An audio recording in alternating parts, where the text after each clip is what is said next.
Arnaud Desplechin, bonjour. Bonjour Lina. J'ai été assez ravie de voir votre film. Je ne savais pas du tout à quoi m'attendre.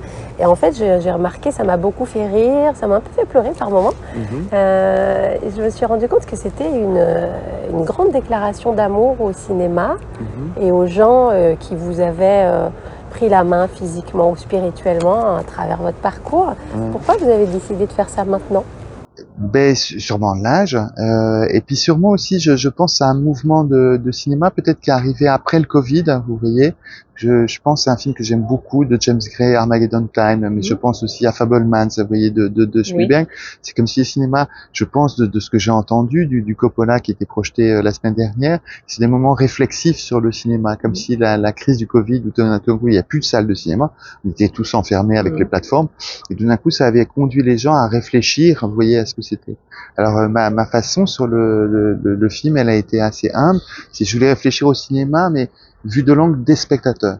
Vous voyez, pas des grands artistes, des grands cinéastes. Non, de l'angle très simple de qu'est-ce que c'est, que vous soyez cinéphile ou pas cinéphile, que vous alliez des fois au cinéma comme ça, c'est quoi d'aller voir un film, et de prendre ce point de vue-là et de le développer tout au long du film. Oui, c'est sûr que tout le monde peut s'identifier, surtout quand vous interviewez ces différentes personnes, en leur demandant mais où est-ce que vous aimez vous asseoir. Alors c'est vrai que moi ça m'a beaucoup touché cette question. Vous asseyez toujours au 7e rang, sur le côté, 2e siège? Ah non, ça c'est mon personnage. Moi je me suis au 4e rang à gauche et sur le côté. Mais évidemment, quand j'avais 18 ans, je m'asseyais au milieu.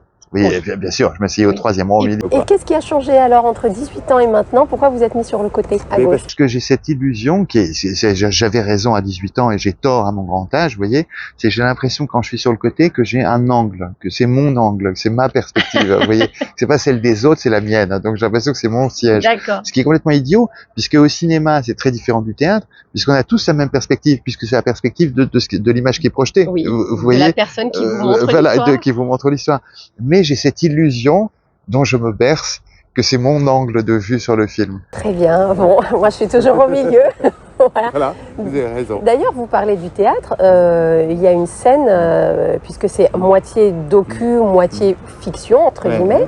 Donc il y a une scène où Paul Dédalus est à l'école. Et il me semble que c'est Serge Danet, son professeur. C'est Pascal Canet qui était l'associé de Serge Danet. D'accord. C'était la même génération des Cahiers du cinéma. Voilà, donc il leur explique justement cette histoire d'angle et le fait qu'avec le théâtre, ce qui est différent, c'est qu'il y a un seul angle par chaise. Alors qu'au cinéma, il y en a un pour tout le monde. Et il parle de démocratie moderne, que le cinéma est une démocratie moderne, que d'acheter un ticket de cinéma, c'est un peu comme remplir un bulletin de vote. Et que la télévision, c'est plus de la surveillance. Si vous avez décidé de mettre cette scène dans votre film, c'est que c'est très important ce concept pour vous, de démocratie moderne au cinéma. C'est toujours le cas ?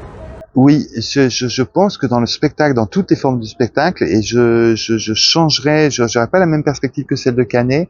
C'est-à-dire, je pense que dans la télévision, il y a aussi quelque chose de très démocratique, mais qui est une démocratie postmoderne. Et vous voyez, et je pense que dans le spectacle, ce qui se joue, c'est de la démocratie. C'est comment est-ce qu'on vit ensemble. Comment est-ce qu'on vit ensemble dans un théâtre, comment est-ce qu'on vit ensemble au cinéma, et que ça correspond à des évolutions. Voyez, quand c'est une ville, la démocratie, c'est un théâtre. C'est vrai que les villes, elles vivent mieux quand il y a un théâtre qui fédère. Alors tout le monde n'est pas obligé d'aller au théâtre, mais vous voyez, la ville, elle s'organise autour, la cité s'organise autour du fait qu'il y ait cet endroit où on peut aller voir un peu un reflet de la vie sur une scène. Alors les cinémas, c'est un pays. C'est pas pareil, c'est autre chose, c'est une autre dimension, c'est une dimension capitaliste ou socialiste dans les pays de l'Est avec le grand cinéma russe, etc. Ou en Chine, évidemment, le grand cinéma chinois. Et donc, c'est des formes de démocratie différentes. Et puis après, on arrive encore à d'autres formes de démocratie. Alors maintenant, on arrive à des démocraties paradoxales, puisque vous voyez, c'est les réseaux sociaux, les choses comme ça. Alors c'est encore quelque chose de différent, quoi. Oui, c'est ça, parce que si la télévision, comme disait Pascal Canet, c'est de la surveillance. Alors les plateformes, c'est quoi aujourd'hui? Ben les plateformes, il y a un tout petit problème. Alors, c'est pas ma génération, bien sûr, mais il y a un tout petit problème, c'est que c'est des algorithmes qui gèrent les plateformes. C'est-à-dire que quand vous voyez, il m'arrive d'acheter, par exemple, des livres avec des plateformes, vous voyez, parce que c'est plus pratique, je suis livré chez moi, etc., etc. Et j'achète toujours le livre que j'avais prévu d'acheter. Et quand je vais dans une librairie, je sors toujours avec un livre que j'avais pas prévu d'acheter. Oui. Voilà. Donc quand vous allez sur une plateforme, l'algorithme il vous donne tous les goûts et les gens qui vous ressemblent. Oui. Vous voyez, c'est ça le problème. Oui. Donc vous pouvez être moins surpris. Alors que quand vous allez au cinéma, vous dites bon, bah, allez voir tel film, etc. Et puis les amis avec qui vous dites ah non celui-là j'ai déjà vu, j'ai pas envie, la salle est pleine. Et vous changez, vous allez découvrir un film que vous n'aviez pas prévu de voir. Alors les algorithmes c'est très bien parce que ça vous donne ce que vous aimez, mais c'est un tout petit peu dommage parce que ça ne vous donne que ce que vous aimez. Ça vous enferme. Ça vous enferme. Alors du coup, on perd un peu ce caractère démocratique du cinéma. On perd un peu de démocratie. On gagne en même temps parce que les gens ils peuvent s'exprimer, ils peuvent parler, et donc c'est une autre forme de démocratie. Voilà, faut vivre avec son temps. Alors en parlant des films justement qu'on nous propose, qu'on choisit, vous, dans ce film, votre alter ego, on le voit voir Cris et chuchotements. Ouais. C'était son premier film seul au cinéma. Ouais. Mais c'était pas son premier film au cinéma. Non. C'était quoi le premier film au cinéma? Le premier film, c'est comme dans mon film, le premier film que j'étais voir, c'était Fantomas avec ma grand-mère. Ah ben justement, j'étais pas sûre. C'est un film français de André Hunebelle qui n'est pas un très bon film et qui n'est pas un mauvais film non plus et que j'ai vu. Et là, comme j'avais déjà vu des films à la télé qui m'avaient beaucoup plus impressionné que ce film-là, moi, ce qui me passionnait, c'était la salle. Vous voyez, j'avais déjà été au cirque. Alors j'étais tout à fait étonné que tous les sièges soient dans le même sens, parce que moi j'ai été au cirque quand j'étais gamin. Oui. Vous voyez, donc je savais pas bien où regarder. Je comprenais pas comment ça marchait. Vous voyez, c'était le dispositif qui m'intéressait plus que le film lui-même. Oui. Pour vous, vous dites que dans le film, enfin, si j'ai bien compris, c'est quand même Shoah de Claude Lanzmann qui a été cette espèce de cataclysme pour vous, qui a changé votre façon de voir les choses dans le cinéma. Est-ce que c'est vrai? Oui, c'est un film qui m'a profondément. C'est le film qui a fini de faire de moi un spectateur, très très certainement. J'ai eu la chance après la vie. C'est pas que la chance puisque je lui ai écrit, mais il se trouve que j'ai connu Claude. On a pas jusqu'au dernier jour et l'avant-dernier jour. Et donc j'ai eu la chance de connaître un très grand cinéaste comme ça. Je pense à d'autres films, Les Quatre Sœurs, Pourquoi Israël, Sobibor, qui est un film merveilleux. Voilà, et j'ai eu la chance de le rencontrer. Et c'est un film qui m'a vraiment laissé pantois et qui représentait un petit peu une expérience paradigmatique du cinéma. C'est-à-dire que vous voyez quelque chose. Vous voyez, c'est pas, alors évidemment, c'est un film de 9 heures, c'est un film particulier, c'est un film sur un sujet tragique, etc. Bon, voilà. Mais vous pouvez comparer ça à d'autres films. Vous voyez, je vous parlais d'Armageddon Time, voilà, qui est un film de divertissement sur l'enfance d'un petit garçon à New York. Bon. Et alors, vous sortez du film de Shoah et vous dites, j'ai vu un film, je crois que c'est vachement bien. Les gens, ils vous disent, ah oui, c'est la destruction des Juifs d'Europe et tout ça, oui, je connais. Vous dites, non, je crois que tu connais pas. Et là, vous devez parler et personne vous croit. Et vous trouvez pas les mots. Et alors, tout d'un coup, vous avez été témoin de quelque chose dans la salle et personne croit votre témoignage. Donc, vous vous retrouvez comme les personnages du film eux-mêmes. Et c'était une expérience très, très bouleversante pour moi. Quand je parlais du film, j'arrivais pas à en parler, vous voyez, parce que j'avais les larmes qui me montaient à la gorge pendant très longtemps. Et donc, dans le film, il y a une femme qui m'a aidé, qui était une philosophe francophone, américaine, israélienne, Shoshana Pellman, et donc j'ai décidé de lui dire merci, puisque c'est grâce à elle que j'ai enfin pu dire ah ben voilà, c'est ça que j'ai vu qui m'a plu dans la mise en scène. Mais longtemps après, 37 ans après. Ouais, 37 ans après. Vous voyez, c'est une marque de fidélité. Oui, c'est vrai. Excusez-moi, je veux juste être sûre, oui, de rien oublier. Vous mentionnez dans le film Alice Guy. Oui. Et moi, ça m'a beaucoup touchée que vous mentionniez Alice Guy parce qu'on n'en parle pas beaucoup de cette pauvre Alice Guy, de son histoire. Ah, on en parle de plus en plus. C'est une cinéaste très très importante. Quand on est cinéphile, peut-être, mais je pense qu'elle n'est pas très connue du grand public. Non, elle n'est pas connue du grand public et j'en parle et je montre surtout un film qui est merveilleux dont les historiens de cinéma savent pas très bien si elle l'a réalisé ou produit, mais c'est pareil, vous savez, c'est vraiment pareil, et qui est un film que j'avais découvert par Dominique Paini, et qui est un film qui a une puissance d'expression que je trouve supérieure au film des Opérateurs Lumière. Vous voyez, il y a ces enfants, il y a un chien qui joue, il y a des enfants qui jouent dans un torrent, il y a un adulte qui est avec eux, et le film est très court, hein, c'est les bobines du cinéma primitif comme ça, et il y a une puissance d'expression et de vie, de vitalité comme ça. Et alors c'est une femme tout à fait exceptionnelle parce qu'elle a une carrière américaine aussi. Oui. Elle est partie faire les films d'action à Hollywood et ça avant de revenir. Elle avait des studios à New York. Oui, tout à fait. C'est une vie extrêmement romanesque. Volée par son mari entre autres, et puis tout le monde après. Bien sûr. Mais donc c'est vrai que cette histoire n'est pas très connue, à part d'un petit monde qui s'intéresse vraiment au cinéma. Et vous la faites revivre un petit peu quand même dans ce film. Ben oui, je fais revivre Chytilova aussi, qui a pas fait beaucoup de films, qui est la réalisatrice des Petites Marguerites, qui est une réalisatrice qui compte beaucoup pour moi. Et ça, il m'a importé qu'il y ait des... Vous voyez, il y a des noms très populaires. Il y a dans le film, il y a Terminator, mais il y a Alice Guy et il y a, vous voyez, c'est des films. Parlez un peu des génies oubliés, quoi. C'est important pour vous. Ben j'aime bien mélanger. J'aime pas que dans les films il y ait des échelles de valeur. J'aime pas dire qu'il y a le cinéma noble et le cinéma pas noble. Et je trouve que tout est noble. Et donc du coup j'aime bien mélanger des noms snobs, des noms populaires, vous voyez, tout mélanger quoi. Pour moi c'est ça qui est formidable dans le cinéma, c'est qu'il n'y a pas d'échelle de valeur. C'était une question que je n'avais pas prévu de vous poser, mais je me la pose quand même. Alors, j'espère qu'elle ne va pas vous déranger. Vous avez été nommé au festival, vous avez été sélectionné au Festival de Cannes en compétition officielle, il me semble, 5 fois. Oui, c'est énorme. Je m'en rends pas compte. Oui, enfin, un certain nombre de fois, vous êtes un habitué de la Croisette, mais vous n'avez pas eu de récompense cannoise. Non, jamais. Alors, du coup, non pas qu'on ait envie d'avoir une récompense, enfin je sais pas justement, je suis pas à votre place, mais je m'interroge sur votre rapport à la récompense de ce fait. Est-ce que ça a du coup travaillé ce rapport-là chez vous? Non, pas vraiment, pas vraiment. Je me suis toujours, vous voyez, c'est comme, c'est très comparable pour moi avec la question des entrées. Vous voyez, et je pense à deux réalisateurs que j'aime beaucoup, qui sont Nakache et Toledano. J'ai eu la chance de faire une série télé avec eux, donc je les connais bien, et dont j'admire beaucoup les films. Mais c'est vraiment, et puis c'est des hommes adorables, et tout ça. J'aime beaucoup les films. Et alors eux, ils font des films pour tout le monde. Vous voyez, ils font des films qui font des succès intouchables, des succès spectaculaires dans le monde entier. Ils font des films pour tout le monde, etc. Et moi, je sais depuis très longtemps, depuis que j'ai 30 ans, que je sais pas faire des films pour tout le monde. Par contre, là où je suis très très pointilleux, c'est je crois que je fais des films pour n'importe qui. C'est n'importe qui peut bien aimer un de mes films. Peut-être pas tout le monde, mais vous voyez, on n'est pas obligé d'avoir 30 ans, d'être cinéphile, de machin, etc.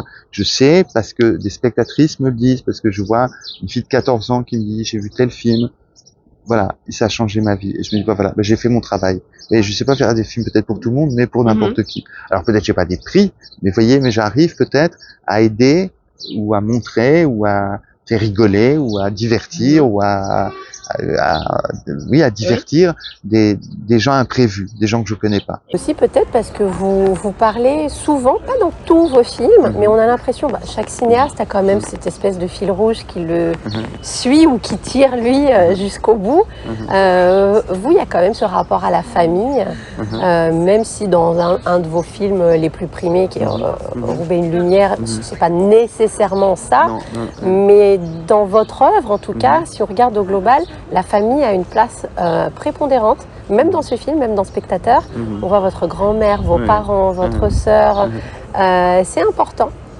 Qu'est-ce qui vous touche comme ça? C'est parce que c'est la plus petite société.